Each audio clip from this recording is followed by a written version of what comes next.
Good evening, neighbors. I'm going to do a movie review on the movie Scream, Blacula Scream. It is a 1973 horror classic, and it was a movie I recommended for everyone to watch on Halloween. And I think it was a very good movie overall. I haven't watched a movie in a while. I mostly watch documentaries and things that pertain to learning or just fodder. But this was really a really good movie, and I'm going to do a quick review of the movie. And I think it's something everybody should watch for knowledgeable reasons and spiritual reasons. So the movie starts out with Willis being mad that he doesn't get to be the Papaloa, and he cusses out Lisa and teams up with this and gets taken out by Justin, who we find out later on is a detective. So Justin throws him out of the house, the man with the afro. So everyone seems to love Lisa and wants Lisa to be the next person in charge. Now, Willis, who we're looking at right here, is actually the son, as you hear at the beginning of the movie, of the lady who was in charge. I guess you would call her I'm not sure what the name for her is in a maybe voodoo priestess or whatever they call them, right? So he wants to be that person. So when he doesn't get to be that, he goes to this other man.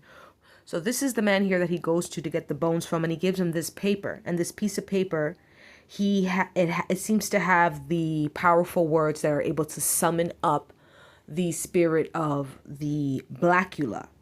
Now this here is Blacula, who is brought to life on a rainy night, which we know that rain spiritually, it's a conductor and a conduit. So I find that in mysticism, in spirituality, in any type of thing that have to do with spiritualness, you need water, right? To cleanse, to clear, to manifest. So it was a rainy night when he did this seance, this spiritual ritual that brought through Blacula. So at this point in the movie, as you see here, it's about 144 mark. It says the voodoo resurrection ritual. Oh my gosh. Ritual. And I like that through the movie, he has each section titled so you can get an understanding of what's going to happen in each segment of the movie. So this part, he realizes that he's a vampire. Now, he has entered into this spiritual contract, which he has to answer now to the vampire, the head vampire, Blacula, who he's conjured up, and now he has to serve him. So I find that also is ironic that he's trying to get power, and now bringing in this demonic force, he is threatened with death. And he now is like being treated like a bitch because he has to answer to Blacula. And Blacula actually threatens him, tells him, if you ever leave here, if you ever do this or that, I'll kill you. So, was it worth it? No. Now, in this part of the movie, we find out how he becomes a vampire, right? Black Prince. Black Prince. I shall place a curse of suffering on you. A curse of suffering. Will doom you to a living hell. Doom you to a hell. That's what he says. Gnawing animal hunger will An grow. animal hunger for blood. A hunger for human blood. So we find out that he becomes cursed by this white man over here. And I think it still bothers him. Okay? Because he treats the other vampires like shit. Why? Why is he so angry? Because he doesn't want to be a blood-sucking vampire. He doesn't want to be evil, and that's the spiritual part of it. He's been cursed with a demon. He doesn't want to be evil, but he has to be. Wow. You know what I'm talking about? Wow. The spiritual ramifications. How did he even get in that position? For a white man to be able to bite upon your neck back, your neck front. Very rainbow action, but still the spiritual of this, people. So we go to about 1930. I think here we're about 1818. Yeah. Willis gets a visit from Elaine and Lewis. So I'm going to go ahead. Here they are right here. Let's go right here.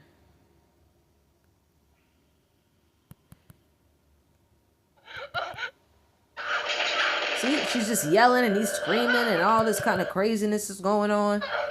She's running.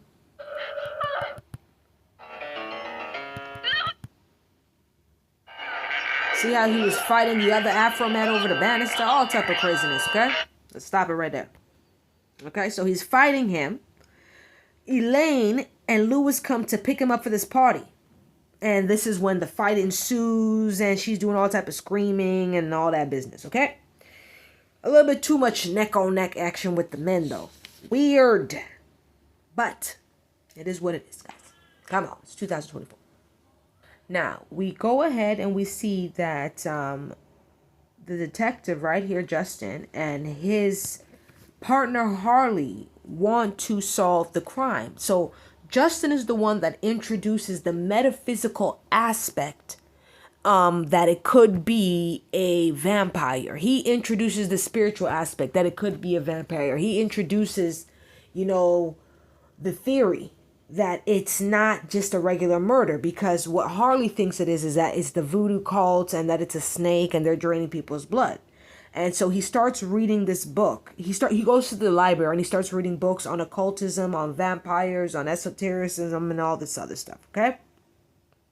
And he learns that to kill him, you need a wooden stake. And he tells that to them, which is Harley and the other cops, before they bust down to the house to go and look for everybody. Which doesn't happen yet, but it's going to happen later on in the movie.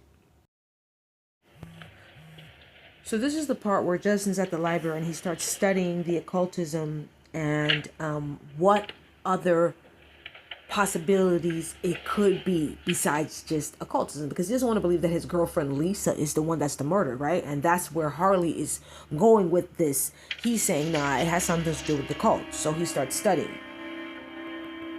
I'm going to skip ahead because there's going to be a part where he goes to visit him. Here it is. They go to visit each other and they have an exchange. Vampire, right? Well, this book tried to make me believe that he really existed. And not only that, it tried to convince me that vampires are real. It's fascinating. But I guess we both best be careful that one doesn't jump out at us some dark night. Says to kill one. A wooden stake must be driven through its heart. I wonder if that's true. I believe a vampire is responsible for the recent killings in this town. And you believe in vampires? Good. That gives you something of an edge over the rest. I'm going to find him. And I'm going to do whatever's necessary to kill him. So he knows, to me, I feel like he knows, and he's telling him, I'm going to find him, I'm going to do what I need to kill him. Now, really, he's going to Lisa, which Blacula is going to go to Lisa. He wants to be rid of the curse. He knows it's a curse. He doesn't want it on him. He wants it off of him so he can live his life. But he knows he's cursed, and because he's cursed, he has to kill people to drink blood. So if people are trying to harm him, stop him, catch him, he's going to do naturally what any wild creature would do, which is try to get away, right? And act animalistic. So of course you're going to see, if you watch the movie, that Lisa wants to help him. She tries to help him, but once she sees him acting all crazy and hurting people and harming people, she's like, I can't do this. I cannot. She gets all scared. She wasn't ready to die, She couldn't be down with it. She's like, no, you are too violent, and of course she would feel that way. But what bothered me about Lisa is, Lisa, why would you go visit this man by yourself, Let's get to that point where she goes and visits him by herself, okay? But before we get there, I want to make sure I go over the point that what he said was very imperative. He said that Justin had an edge over everybody else because he believed. And that's true in life too. If you don't believe that people are doing voodoo, witchcraft, that these occultists exist, you are in harm's way. You see that? You see how that knowledge for you right there. The part of the movie where she's trying to do the ritual to remove the curse from him, and it gets all this heavy breathing and all this yeah. It seems very sensual and sexual at the same time. I know what's going on here, okay? But if you watch it, you'll see, because I'm not going to really play it through, but she's putting this oil on him, and there's a real him, it seems to be, and a fake him that exists. So I guess he's trapped. The doll or the statue has something to do with the curse that's over him.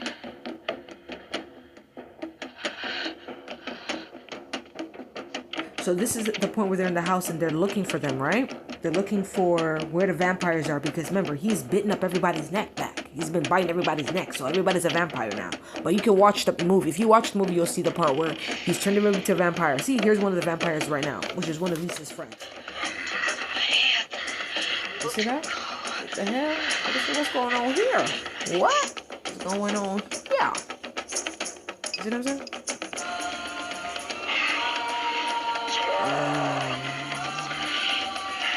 What the hell?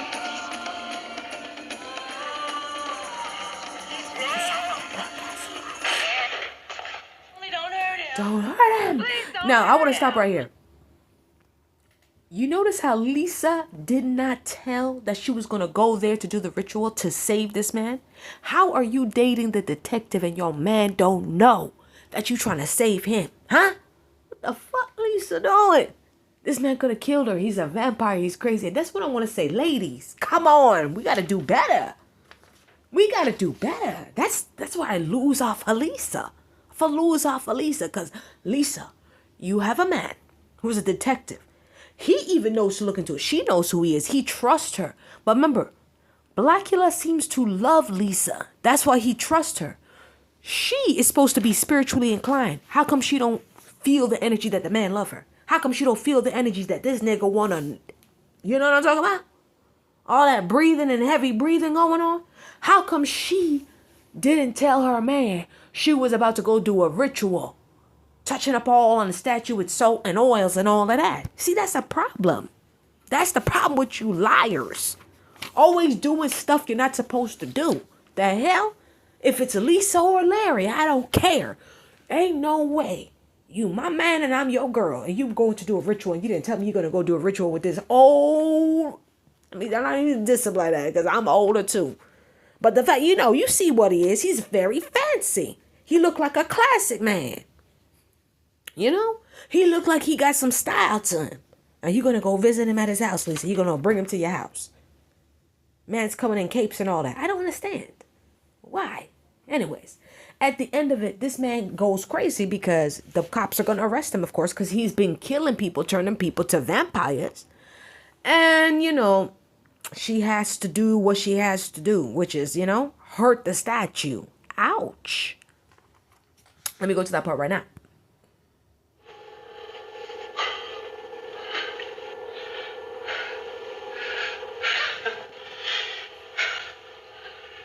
Yeah, you see, that's what happens. See, just should have told you now where you was going, and we could avoid all this problems. You see? Always a problem. This man was in love with you, Lisa. The hell you doing over there? Now you stabbing up statues. You see that? Crazy. All this voodoo and hoodoo, what's it good for? Violence, silence the violence, people. Look at it. Now you gotta die, for real. And he can't help it. It's the thirsty curse of blood in him. He don't want to do wrong. You see what I'm saying? He just trying to survive. He needs the blood, but you gotta go. You got to go. And I think overall this movie was lovely. I loved it so much. And I think, neighbors, it's a great movie to watch. There's so many other parts of it you can watch and enjoy. Very great. Very great to watch, especially the vampire theory. I want to go over that theory again. 2 things that he said. Let me read it. He tells him to forget his theory and to not read about the occultism. And I find that that's what people try to do. When you start researching things, when you start learning, watch for the person that's telling you, don't read that, don't learn that. There's probably something they're into, something that they're doing to you that they don't want you to learn about. Because that's what the vampire told him. He's like, why are you reading those books, Justin? Put those books away. No, how about I keep reading? How is reading going to harm me? Isn't that what the colonizer tried to do to us too? No offense to my Caucasians, but that is the one thing that they tried to do. Okay? The first thing they said is you can't read this book. You are not allowed to read. Why? Because reading is the first step to knowledge. When you know how to read, you can teach yourself anything because all you got to do is go and learn it. Go to the library, go online, and you can learn all those things as long as you can read. But if you can't read, how are you going to take the steps to learn? So they stopped us from reading so we can't learn anything. And that's what the vampire tried to do to Justin. Tell him, don't read that book, Justin. And that's what these people try to tell you when you're learning about occultism. See, you have to learn and watch, because they always like to put things right in front of you. Put it in the movie and act like they're not doing what they are actually doing. And that's just the truth, okay? So you have to be vigilant in what you're doing and keep researching. Because I've had several people say, don't read that, don't do this and that. And they really were ending up being the ones that were really against me. So it parallels in real life. Movies do parallel reality many times. You're going to learn many things by watching. So always watch. Be ready to learn, neighbors. And have a great day.